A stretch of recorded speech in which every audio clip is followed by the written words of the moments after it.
जय श्री कृष्णा दोस्तों, स्वागत है आप सभी का एक बार फिर से हमारे इस भक्ति उजागर YouTube चैनल पर। दोस्तों, अगर आप इस YouTube चैनल पर पहली बार आए हैं तो हमारे चैनल को अवश्य सब्सक्राइब करें और बेल आइकन को प्रेस करें। वीडियो को अंत तक जरूर देखिएगा, हो सके इस वीडियो को अंत तक देखकर आपके लाइफ में बहुत चेंजिंग आए। चलो वीडियो को शुरू करते हैं। श्री कृष्ण जी कहते हैं, ईश्वर ने हमारे भाग्य में जो लिखा है उसे हमसे कोई नहीं छीन सकता, लेकिन अगर हमें अपने ईश्वर पर सच्चा भरोसा है तो हमें वो भी मिल सकता है जो हमारे भाग्य में नहीं लिखा होता। इंसान का मुश्किल वक्त उसके लिए एक दर्पण की तरह होता है जो हमारी क्षमताओं का दर्शन हमें करवाता है। वह दिन मत दिखाना कान्हा कि हमें खुद पर गुरूर हो जाए, रखना अपने दिल में इस तरह कि जीवन सफल हो जाए। इस पूरे ब्रह्मांड में ऐसी कोई ताकत नहीं जो इंसान की इच्छाओं की पूर्ति कर सके, क्योंकि इंसान की इच्छाएं एक समुद्र के समान होती है जिसे कभी भी भरा नहीं जा सकता। जो दूसरों की तकलीफों को समझते हैं, जिनमें दया है, दिल से अच्छे हैं, उन्हें दोबारा जन्म लेना नहीं पड़ता। अगर कोई मनुष्य हमारे साथ बुरा कर रहा है तो उसे करने दो, यह उसका कर्म है और समय उसके कर्म का फल उसे जरूर देगा।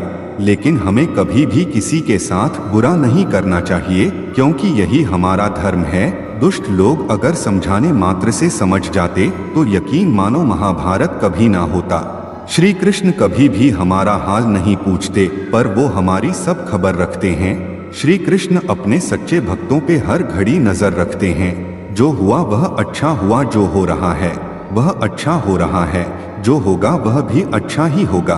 तुम भूत का पश्चाताप न करो, भविष्य की चिंता न करो, वर्तमान में जियो। अगर आप जीवन में असफल होते हैं तो आपको दोबारा प्रयास करने में कभी नहीं घबराना चाहिए, क्योंकि जब आप दोबारा प्रयास करते हैं तो आपकी शुरुआत सुनने से नहीं बल्कि आपके अनुभव से होती है। जिंदगी में सदैव अवसरों का आनंद लेना चाहिए, लेकिन किसी के भरोसे को तोड़कर नहीं। इस संसार में मनुष्य किसी भी रूप में बड़ा नहीं होता, बल्कि मनुष्य के पीछे जो ताकत खड़ी होती है वो ज्यादा बड़ी होती है। मनुष्य अपने सच्चे हृदय से जो दान दे सकता है वह अपने हाथों से नहीं दे सकता, और मौन रहकर हम जो कह सकते हैं वह हम अपने शब्दों से नहीं कह सकते। अंत काल में जो मनुष्य मेरा स्मरण करते हुए देह त्याग करता है वह मेरी शरण में आता है। इसलिए मनुष्य को चाहिए कि अंत काल में मेरा चिंतन करें। जिस व्यक्ति के पास संतुष्टि नहीं है उसे कितना भी मिल जाए वह असंतुष्ट ही रहेगा। श्री कृष्ण जी कहते हैं, जिस व्यक्ति को आपकी कद्र नहीं उसके साथ खड़े रहने से अच्छा है आप अकेले रहे। यदि आप किसी के साथ मित्रता नहीं कर सकते हैं तो उसके साथ शत्रुता भी नहीं करना चाहिए। जब आपके जीवन के चारों ओर हताशा और निराशा हो, जब दुखों ने आपको हर जगह से घेर रखा हो, तब आप सच्चे मन से कृष्ण जी के नाम का दीपक जलाना और अपना सब हाल श्री कृष्ण को सुना देना। श्री कृष्ण स्वयं आपके सब दुख हरने आएंगे। तुम उसके लिए शोक करते हो जो शोक करने के योग्य नहीं है। बुद्धिमान व्यक्ति ना जीवित और ना ही मृत व्यक्ति के लिए शोक करते हैं। मनुष्य का जीवन केवल उसके कर्मों पर चलता है। जैसा कर्म होता है वैसा उसका जीवन होता है। क्रोध की अवस्था में भ्रम जन्म लेता है। भ्रम बुद्धि को नष्ट कर देती है। बुद्धि के नष्ट होते ही व्यक्ति का पतन हो जाता है।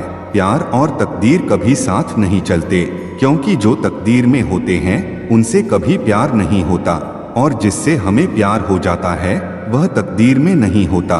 खाली हाथ आए खाली हाथ वापस चले जाओगे। आज तुम्हारा है, कल किसी और का था, परसों किसी और का होगा। तुम जिसे अपना समझकर मगन हो रहे हो, बस यही प्रसन्नता तुम्हारे दुखों का कारण है। हर कीमती चीज को उठाने के लिए झुकना ही पड़ता है। माँ और पिता का आशीर्वाद भी इनमें से एक है। वह जो सभी इच्छाएं त्याग देता है, मैं और मेरा की लालसा तथा भावना से मुक्त हो जाता है, उसे शांति प्राप्त होती है। अगर व्यक्ति शिक्षा से पहले संस्कार, व्यापार से पहले व्यवहार और भगवान से पहले माता पिता को पहचान ले तो जिंदगी में कभी कोई कठिनाई नहीं आएगी। फल की अभिलाषा छोड़कर कर्म करने वाला पुरुष ही अपने जीवन को सफल बनाता है। स्वार्थ से रिश्ते बनाने की कितनी भी कोशिश करें, वो कभी नहीं बनते हैं, और प्रेम से बने रिश्तों को कितना भी तोड़ने की कोशिश करें, वो कभी नहीं टूटते। जीवन में समय चाहे जैसा भी हो, परिवार के साथ रहो, सुख हो तो बढ़ जाता है और दुख हो तो बट जाता है। जब आप प्रभु के साथ जुड़ जाओगे तो आपकी परीक्षा आरंभ हो जाएगी। कुछ लोग इसे दुख समझते हैं तो कुछ लोग प्रभु की कृपा। अहंकार मत कर किसी को कुछ भी देकर, क्या पता तू दे रहा है या पिछले जन्म का कर्जा चुका रहा है। प्रेम और आस्था दोनों पर किसी का जोर नहीं, ये मन जहाँ लग जाए वही ईश्वर नजर आता है। जीवन में घटा दुख इस कारण जन्म लेते हैं क्योंकि हमारी आशाएं बड़ी होती है। इन आशाओं का त्याग करके देखें, जीवन में सुख ही सुख है। राधा कृष्ण का दावा तो बस एक भूल गया था, दुनिया को प्यार का सही मतलब समझाना था। राधा ने श्री कृष्ण से पूछा, लव का असली मतलब क्या होता है? श्री कृष्णा ने सवाल कर कहा, जहाँ मतलब होता है वहाँ प्यार ही कहा जाता है।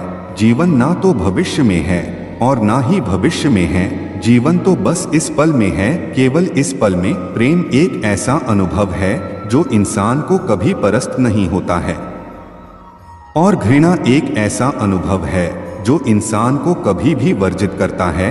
लोग कहते हैं अपनों के आगे झुक जाना चाहिए। ग्लोब सच बात तो यह है कि जो होते हैं वह कभी नहीं देते। इस संसार में मूर्ख व्यक्ति, अधर्मी, अज्ञानी और नास्तिक प्रकृति के व्यक्ति मेरी शरण स्वीकार नहीं कर सकते। जीवन में कुछ दुख इस कारण से जन्म लेते हैं क्योंकि उनकी आशाएं बड़ी होती हैं। इन आशाओं का त्याग करके देखें कि जीवन में सुख ही सुख है। जो दूसरों को परेशान करने वालों को समझते हैं, जो मरते हैं दिल से अच्छे हैं, उन्हें जन्म नहीं लेना है। यदि कोई व्यक्ति प्रेम से, भक्ति से पुष्प, फल, जल भी मुझ पर चढ़ा दे तो उसी भाव से उसे स्वीकार करता हूँ, वह मेरा प्रिय भक्त होता है। मन की गतिविधियां, होश, श्वास और भावनाओं के माध्यम से भगवान की शक्ति सदा आपके साथ है और लगातार आप एक साधन की तरह प्रयोग कर सकते हैं। विशेष रूप से सभी कार्य कर रहे हैं।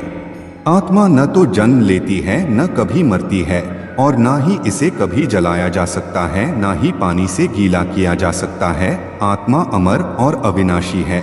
अंत काल में जो मनुष्य मेरा स्मरण करते हुए देह त्याग करता है वह मेरी शरण में आता है। इसलिए मनुष्य को चाहिए कि अंत काल में मेरा ध्यान रखें। प्रहलाद जैसा विश्वास हो, भीलनी जैसी आस हो, द्रौपदी जैसी बातें हो, मीरा जैसी प्रतीक्षा हो, तो कृष्ण को आना पड़ता है। जब हम स्वयं जीवन के शिल्पकार हैं तो आइए हम अपनी मुश्किलों को हराते हैं, जीवन में मुस्कुराते हैं। जो मन को नियंत्रित नहीं करता उसके लिए वह शत्रु के समान कार्य करता है। आत्मज्ञान की तलवार से काटकर अपने हृदय से अज्ञान के संशय को अलग कर दो। अनुशासित पहले उठो। मान अपमान, लाभ हानि, खुश हो जाना या दुखी हो जाना, यह सब मन की शरारत है। लोग आपकी उपेक्षा के बारे में हमेशा बात करेंगे। सम्मानित व्यक्ति के लिए उपेक्षा मृत्यु से भी बदतर है। अगर तुम अपना कल्याण चाहते हो तो सभी उपदेशों, सभी धर्मों को छोड़कर मेरी शरण में आ जाओ। मैं ईश्वर मुक्ति प्रदान करूंगा। वह मत डरो जो वास्तविक नहीं है, कभी नहीं था, कभी नहीं होगा। जो वास्तविक है वह हमेशा था और उसे कभी नष्ट नहीं किया जा सकता। कोई और काम पूरी तरह से करने से कहीं अच्छा है कि अपना काम करें, भले ही वह अप्रसन्नता, मायावी, अपने कर्तव्य पथ से हटकर मूर्खता करता है, क्योंकि इससे परमेश्वर स्वर्ग की ओर नहीं देखेगा और न ही आपकी बात कही जाएगी। ज्ञानी व्यक्ति को कर्म के प्रतिफल की चिंगारी कर रहे हैं। अज्ञानी व्यक्ति के दिमाग को स्थिर नहीं करना चाहिए। यदि आप किसी के साथ मित्रता नहीं कर सकते हैं तो उसके साथ शत्रुता भी नहीं करनी चाहिए। मन अशांत हो तो उसे नियंत्रित करना कठिन है, लेकिन अभ्यास से इसे वश में किया जा सकता है। यह तुम अपना समझकर मग्न हो रहे हो, बस यही तुम्हारे दुख का कारण है।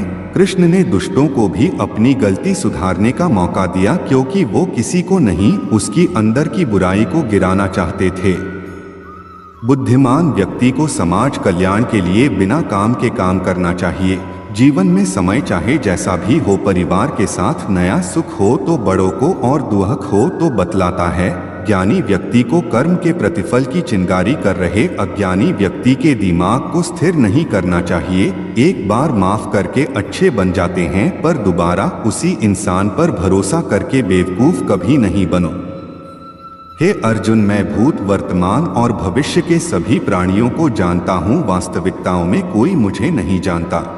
तो दोस्तों, आज के लिए बस इतना ही। कैसा लगा हमारा यह टॉपिक? उम्मीद है आपको बहुत पसंद आया होगा। अगर आपको पसंद आया तो हमारे चैनल को सब्सक्राइब करें और बेल आइकन को प्रेस करें ताकि अगली वीडियो की नोटिफिकेशन आपको मिलती रहे। और हाँ, वीडियो को लाइक, कमेंट, शेयर करना ना भूले। धन्यवाद। जय श्री कृष्णा। मिलते हैं एक और नए टॉपिक के साथ, तब तक के लिए बाय बाय।